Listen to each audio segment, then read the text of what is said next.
کہ وَإِذَا قُرِئَ الْقُرْآنُ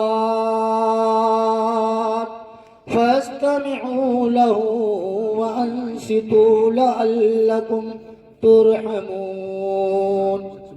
قرآن فرما رہا ہے کہ قرآن پڑھا جائے تو خاموش رہو اور کان لگا کر سنو، جس سے کہ تم پر رحم ہو۔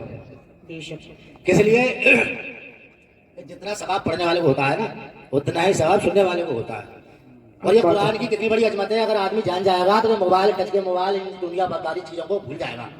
یہ قرآن ایک صاحب قرآن کا اعزاز ہے، یہ قرآن ایک صاحب قرآن کا اعزاز ہے، اور اس قرآن کو جبل مستحکم بھی اپنے دامن میں نہ سمیٹ سکا، اس قرآن پاک کو جبل مستحکم بھی اپنے دامن میں نہ سمیٹ سکا۔ اور ان کے امت کے بچے نے، ان کے امت کے چھوٹے چھوٹے بچوں نے، سرکار کے امت کے چھوٹے چھوٹے بچوں نے اپنے سینوں میں محفوظ کر لیا۔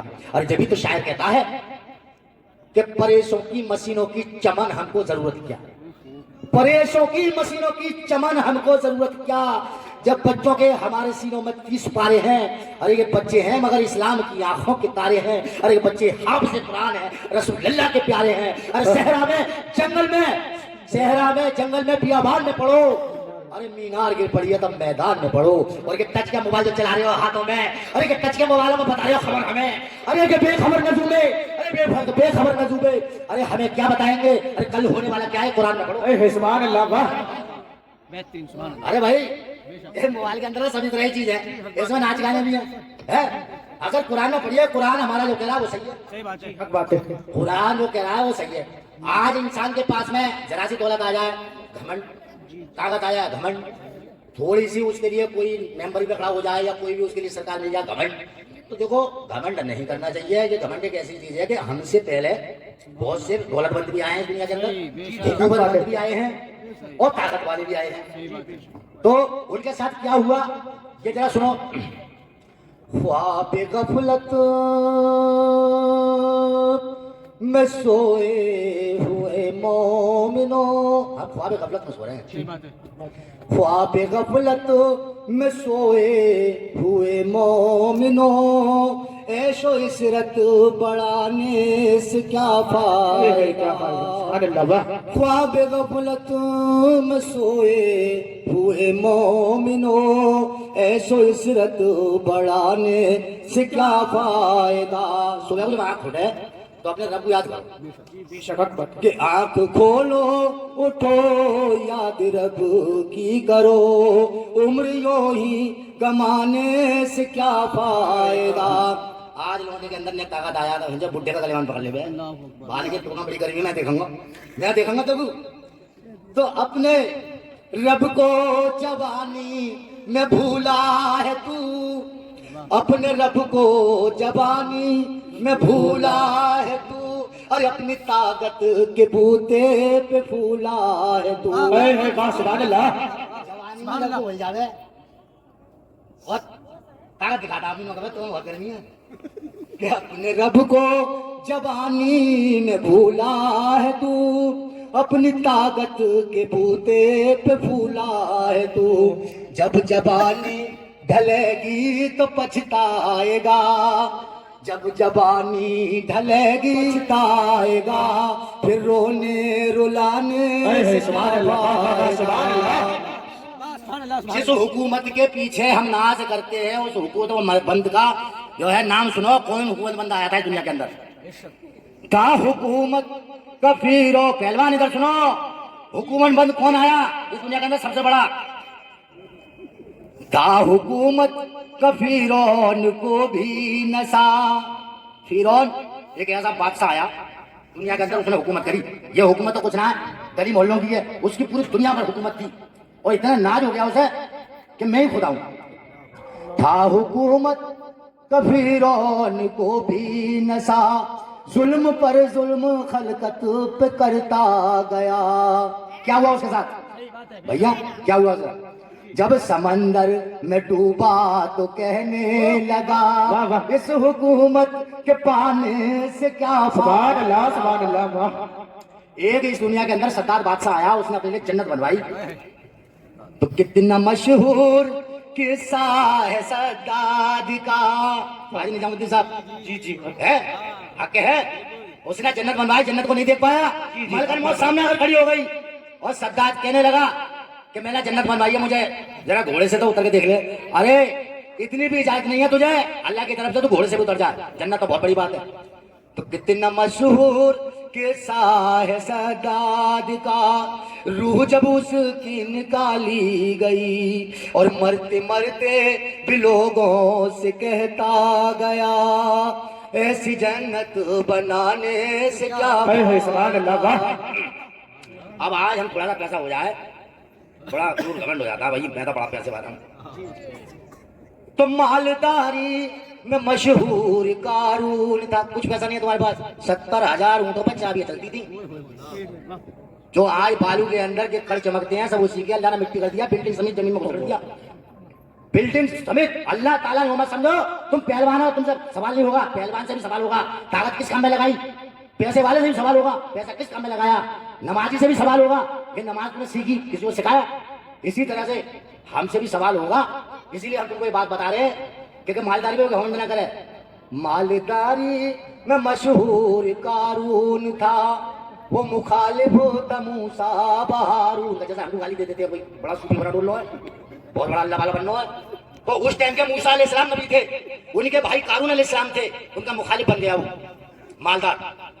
مالداری میں مشہور قارون تھا، وہ مخالف تھا موسیٰ بہارون کا، جب زمین میں دھس آیا تو کہنے لگا ارے ایسے بھیجا کھجانے کا کیا فائدہ۔